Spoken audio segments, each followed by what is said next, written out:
Le DAF Fresh Morning, c'est 104.5 tonnes de bonne humeur. Tous les matins. Sur les 104.5 Urban FM, la station urbaine dans le DAF Fresh Morning, on est avec Mosley. Mosley, on parle de dialogue ce matin. C'est à la page là, tout le monde parle de dialogue. Oui, tout le monde parle de dialogue. Rebonjour tout le monde. Il y a quoi dedans? Il y a le dialogue. Bon, après, il faut... Même au Sénégal, il y a le dialogue en ce moment. Oui, il y a un dialogue en ce moment à la suite du renvoi qui a été débouté par la Cour constitutionnelle du Sénégal. Le président du Sénégal a décidé d'organiser un dialogue pour permettre à ce que les acteurs politiques se mettent d'accord sur un certain nombre de points pour une organisation rapide. En fait, le dialogue, c'est une dérogation à la loi. C'est-à-dire qu'on met la loi de côté puis on va s'entendre sur certaines normes, sur certaines décisions. Non, pas toujours. Le dialogue n'est pas toujours une dérogation, mais c'est un moment particulier. Alors, on définit déjà en politique le dialogue comme étant un processus. Je vais employer le terme, un processus politique national indépendant adopté par les pays dans les moments de grande mutation afin de maximiser ou de pouvoir permettre à ce qu'il y ait un processus de transformation dans le sens du progrès de la nation et de l'avancée de ses citoyens. Explique-nous ça en français. Donc, en français facile, c'est un moment qu'on choisit, du moins la nation décide à un moment donné de sa vie de faire asseoir l'ensemble des forces vives et de discuter des questions. C'est quand on ne respecte pas la loi. Pas toujours. Mosley, il y a une norme. Il y a une norme qui dit, par exemple, on va manger le spaghetti viande à midi. C'est la norme. René Ruth ne veut pas manger le spaghetti viande. Fallon veut manger la sardine dans l'oseille. Et moi, je veux manger sandwich jambon fromage. Toi, tu es le garant de la loi. Qu'est-ce que tu vas dire? Tu vas dire que bon, d'accord, on laisse d'abord la loi qui dit qu'à midi, on mange le spaghetti viande, non? Il faut qu'on s'entende. Ça veut donc dire qu'on déroge à la loi. C'est une façon de voir la... Il faut qu'on s'entende parce que tout le monde n'est pas d'accord à ce moment précis à ce que la loi dit. C'est une façon de voir les choses. Là, j'essaye de faire simple. Oui, je comprends ce que tu dis. C'est une façon de voir les choses. Ça veut dire qu'on ne veut pas respecter la loi. On veut mettre la loi de côté pour s'entendre sur une autre façon de faire. Non, pas qu'on veuille mettre la loi de côté, mais on veut peut-être faire évoluer la loi. Parce qu'il faut savoir que... Mais si on veut évoluer la loi, il y a les canaux spécifiques pour faire évoluer la loi, non? La législation. Oui. C'est-à-dire les législateurs. Oui. Les assemblées parlementaires. Mais souvent, lorsqu'on est dans la voie qui va dans le sens de donner la latitude aux parlementaires, de donner la latitude aux législateurs qui peut être, par exemple, le président de la République par décret, eh bien, on peut toujours constater des insuffisances. Ou encore, on peut avoir des situations où on décide de la mise en œuvre d'une loi qui n'est pas conforme, par exemple, à la vie de la nation. On a vu, par exemple, la loi sur la dépénalisation de l'homosexualité dans notre pays, ce que ça a créé comme tollé. Et pourtant, ce sont les canaux normaux qui ont décidé de sa mise en œuvre. Après, il faut comprendre que le dialogue a une ambition claire. Le dialogue a pour ambition d'aplanir, du moins de venir résoudre un certain nombre de lacunes qu'on peut constater dans le fonctionnement de l'État. D'accord.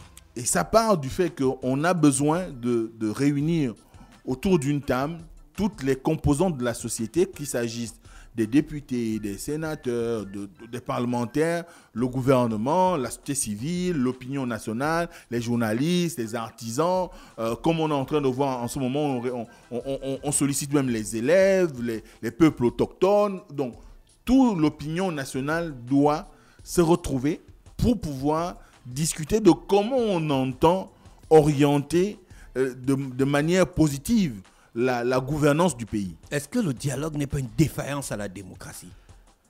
Le dialogue peut être un constat des manquements qu'on peut retrouver dans le système démocratique. Parce que le dialogue, il vient pour rechercher dans ce qui est institué. Si la démocratie est appliquée... Oh là là, excuse-moi.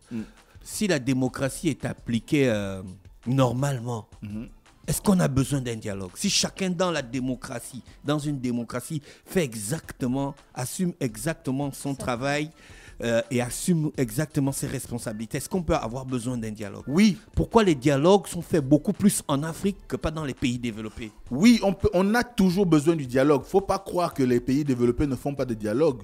les pays développés se concertent toujours. Si vous prenez par exemple l'année dernière, Macron a réuni les partis politiques dans le cadre d'une conférence nationale pour pouvoir discuter avec les acteurs politiques. Et de temps en temps, il y a des consultations régulières.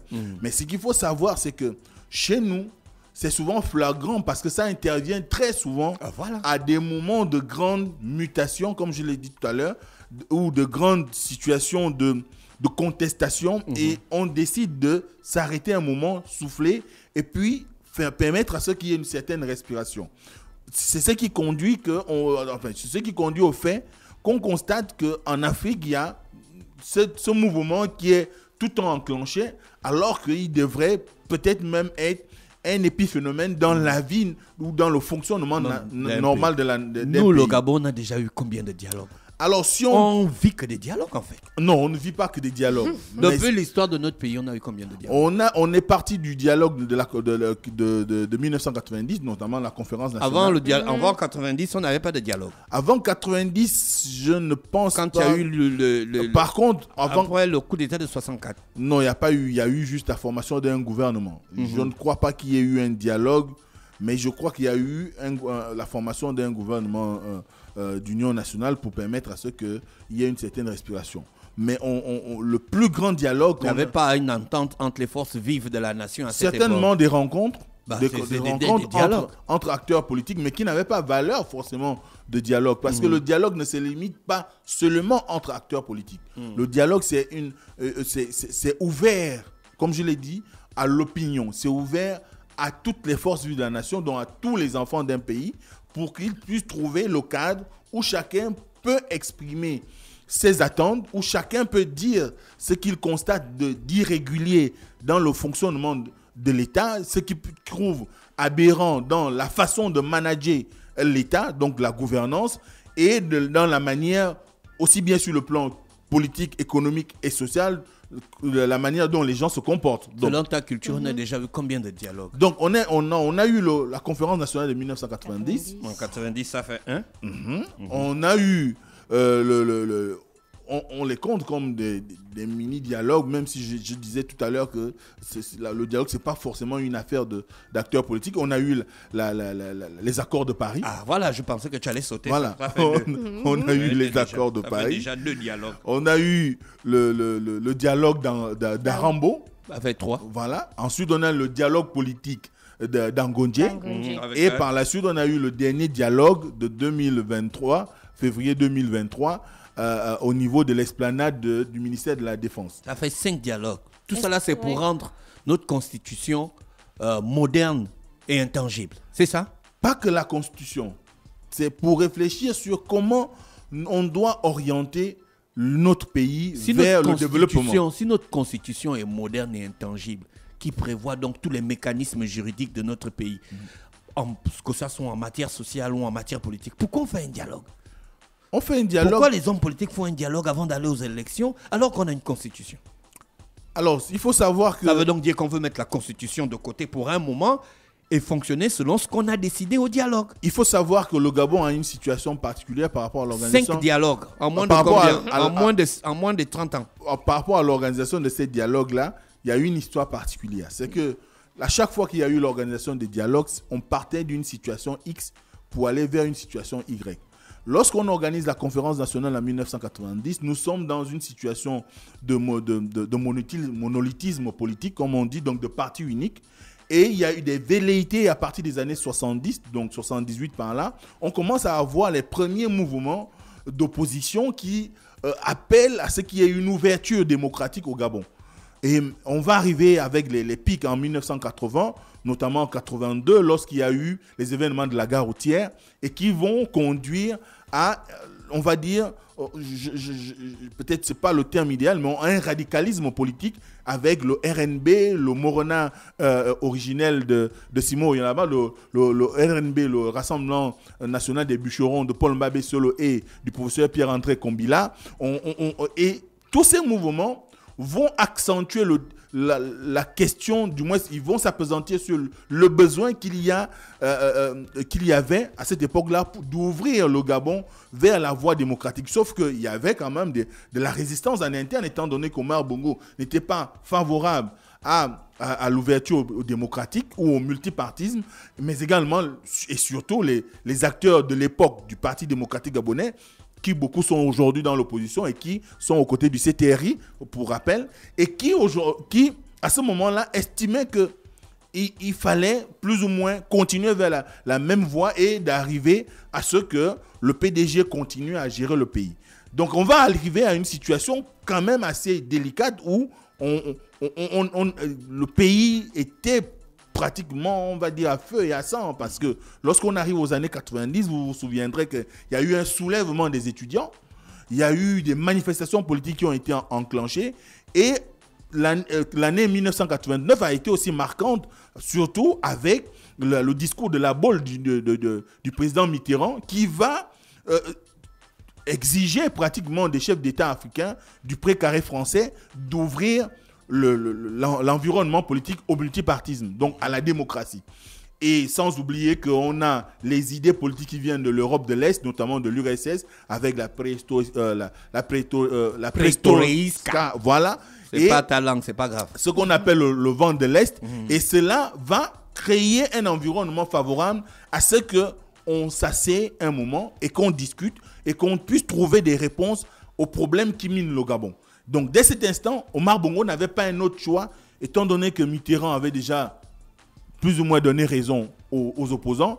Et la forte activité ou le fort activisme politique des opposants gabonais, notamment Paul Mbabesso, Pierre Claver Ngonjo au Karoui. Vous aviez le Morena de Simon Oyonaba, et beaucoup d'autres qui vont créer des partis dans la même foulée. On a par exemple Pierre Mamboundou, on a le Adrien Guémondo, le Pierre Claver Manga Moussavou. Ils seront nombreux à exiger le retour, parce que nous en réalité au Gabon on était à un retour au multipartisme, parce qu'on a connu de 1956 qui est l'année de création des premiers partis politiques au Gabon, à pratiquement 1968, on a vécu une période de multipartisme, de démocratie, parce que vous aviez le BDG, l'USDG, vous aviez le Punga et plusieurs autres petits partis politiques,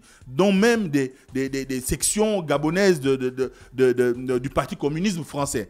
Donc on a vécu ce moment-là, et les gens ayant goûté à cette époque estimaient que le parti unique ne réussissait pas trop.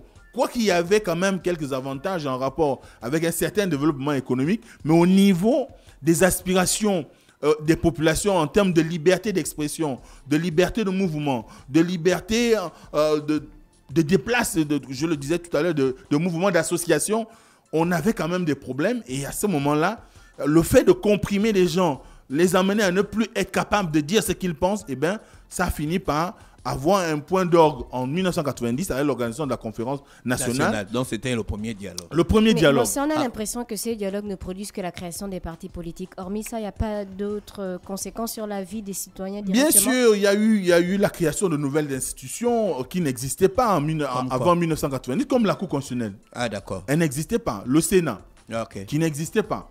Donc, ce sont des organes quand même. Bon, en 90, on fait le Cour constitutionnelle, Sénat. Après, on fait les accords de Paris. C'était pourquoi? Les accords de Paris sont nés du désaccord qu'il y a eu à la suite de la proclamation des élections présidentielles de 1993. Donc là, il dame encore un autre dialogue. Oui.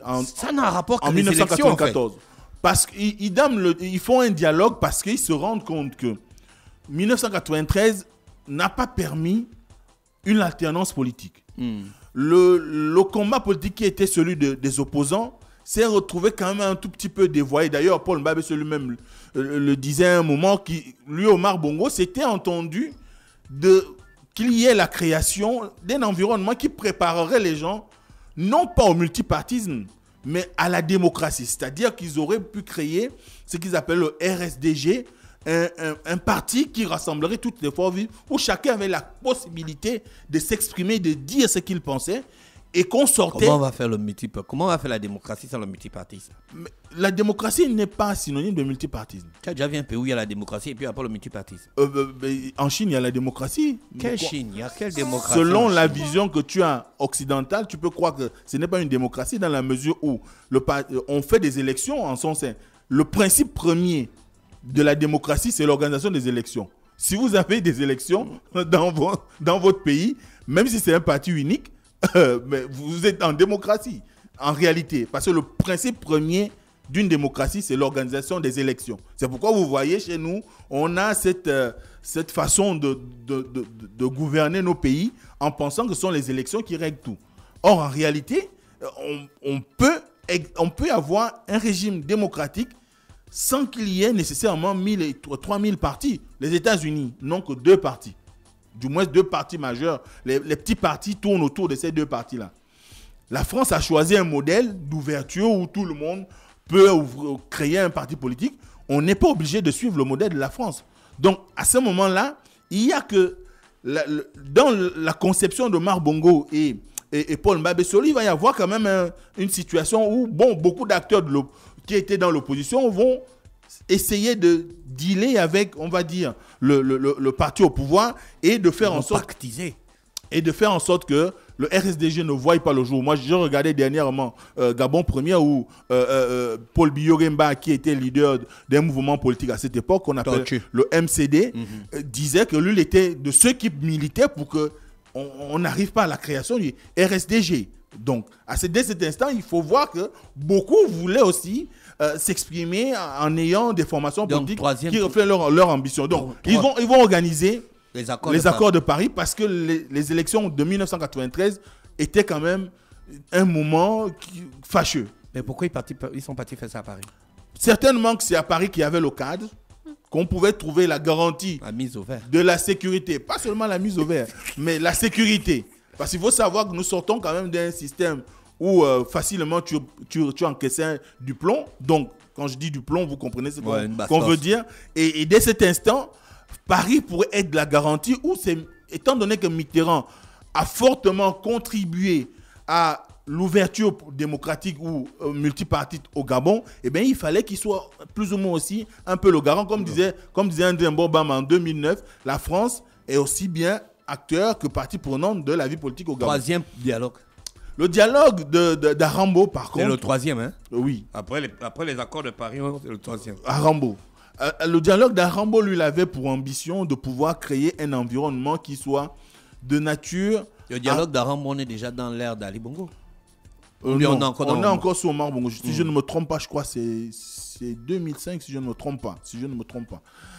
Donc, au dialogue d'Arambo, il va y avoir une situation où on discute toujours et encore de la vie politique de la nation. Parce que les acteurs politiques de cette période sont engagés dans un mouvement qui voudrait qu'on soit dans une logique qui ferait qu'il y ait quand même un statut à conférer à l'opposition. Parce que l'opposition gabonaise n'a pas de leader. Que si vous regardez bien, le seul mouvement ou la seule partie au Gabon en matière de politique qui avait un leader reconnu, c'était la majorité. Or, l'opposition souffrait de ce déficit-là de leadership. Tout le monde était leader. Donc, dès cet instant, qui peut être l'interlocuteur favorable lorsqu'il y a des situations difficiles comme celles qu'on a pu connaître, par exemple, à l'issue de l'élection présidentielle de 2016. Donc, au dialogue d'Arambo, c'était un des points majeurs qui avait fait l'objet de la discussion.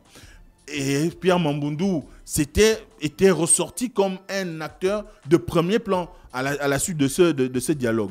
Ensuite, il y a eu le dialogue politique d'Angondje. Ouais, là on est déjà dans l'ère Ali Bongo. Voilà, ce dialogue politique d'Angondje, il fait suite aussi à des mouvements de soubresaut suite à une élection présidentielle. Oui, voilà, comme en 1993. Donc, René, toute la question de René Ruptier, en fait, c'est une affaire d'homme politique. Ça n'a rien à voir avec on appelle ça comment? Les acteurs de la société, comme tu as dit, les artisans, les artistes, toutes les couches sociales qui constituent une société. Ça n'a rien à voir. Là, on est que dans depuis 90, on n'est que dans le cadre politique. C'est l'idée. On règle des problèmes après une élection, on règle des problèmes avant une élection. C'est l'idée qu'on a. C'est pas l'idée qu'on a quand on vérifie, c'est le cas. Pourquoi je dis que c'est l'idée qu'on a? C'est l'idée qu'on a parce qu'on oublie une notion simple. Laquelle? C'est que le Gabon, nous sommes dans un système de représentativité. Les acteurs politiques sont l'émanation des regroupements ou donc des associations. Donc ce sont des représentants on va dire des groupes d'individus. C'est comme les députés, les sénateurs, le président de la République lui-même, c'est un personnage qui est là pour représenter la nation, mais qui a l'impérium de tous les Gabonais. C'est la même chose pour les chefs de partis politiques. En réalité, un parti politique, c'est un mouvement d'éveil et de conscientisation pour pouvoir former le citoyen capable de réfléchir sur l'orientation politique de son pays. Et dès cet instant, si les partis politiques ont cette vocation, les leaders politiques ne vont pas simplement se battre pour des questions en rapport avec leur statut. Ils se battent pour des questions de gouvernance, des questions de société, l'économie, le travail, donc l'emploi et tout ce qui tourne autour. Et ça fait que souvent, il faut bien qu'on ait des gens qui portent la voix des sans-voix, comme on dit. Et ce sont les politiques qui sont souvent à même de pouvoir apporter la contradiction au système en place, notamment, et quand je dis les politiques, c'est-à-dire les politiques de l'opposition, qui sont capables de pouvoir apporter la contradiction au système en place. Et dès cet instant, quand on organise ces types de rencontres, ce sont les acteurs politiques qui sont les stars, comme qui dirait. Donc, dès cet instant, lorsqu'il y a eu le dialogue politique d'Angodje, nous tous, on a pu le vivre. C'était à la suite de l'élection présidentielle de 2016. Et tout le monde connaît le chaos qui s'en est suivi. Il y a même une chambre du Parlement, du moins le bâtiment de l'Assemblée nationale, qui a été brûlé. Il n'y a pas une meilleure façon pour les Gabonais de s'exprimer pour dire qu'on en a marre. Et dès cet instant, en brûlant l'Assemblée nationale, ça devait être un signal fort. Ça a été un signal fort. Parce que l'Assemblée reste la maison du peuple. Et si le peuple en vient à brûler sa maison, ça veut dire qu'il dit clairement que nous ne voulons plus de la manière dont sont gérées les choses. Il faut revoir votre copie, messieurs qui sont au pouvoir. Et dès cet instant, il y a eu l'organisation de ce dialogue pour pouvoir apaiser les tensions, pour pouvoir apporter une certaine accalmie, pour pouvoir permettre à ce qu'il y ait, on va dire, un retour à une certaine stabilité qui ferait que le PDG, le parti au pouvoir d'antan, et l'opposition, du moins le PDG et sa galaxie de la majorité, et l'opposition trouvent un équilibre qui permette de gouverner avec, en priorité, le bien-être des Gabonais. D'accord, maintenant on va s'arrêter là au dialogue. Donc on va revenir sur le dialogue avant les élections de 2023. Et la concertation politique. La concertation politique de 2023. De 2023 et les attentes des Gabonais sur le prochain dialogue. Merci à tous les auditeurs bien connectés sur les 104.5 Urban FM, la station urbaine. René Ruc, le programme du week-end. Le programme du week-end, donc aujourd'hui de 16h à 18h, on a l'émission Urban Free et on va faire le tirage au sort pour récompenser un auditeur ou une auditrice avec l'enveloppe de 50 000. On a l'artiste Espoir la Tigresse qui sera en café concert sur la scène extérieure de l'Institut français du Gabon, donc ce 1er mars. Et on a aussi la soirée Black and White du côté de l'Afroland by Luxor avec tous les hits, les exclusivités en mode old school, amapiano, afrobeat, rap français ou encore américain. Je rappelle que l'Afroland est situé à l'intérieur de l'hôtel Hibiscus de Lui. C'est pour le week-end. Merci René Ruth avec nous ce matin sur les 104.5 et Mosley qui est avec nous dans le cadre de la rubrique politique dans Luda Fresh Morning. Nous allons consacrer plusieurs épisodes au dialogue au Gabon. Restez connectés, voici l'horoscope des auditeurs. Passez un bon week-end, on se retrouve lundi à 7h. Le Da Fresh Morning, c'est 104.5 tonnes de bonne humeur. Tous les matins,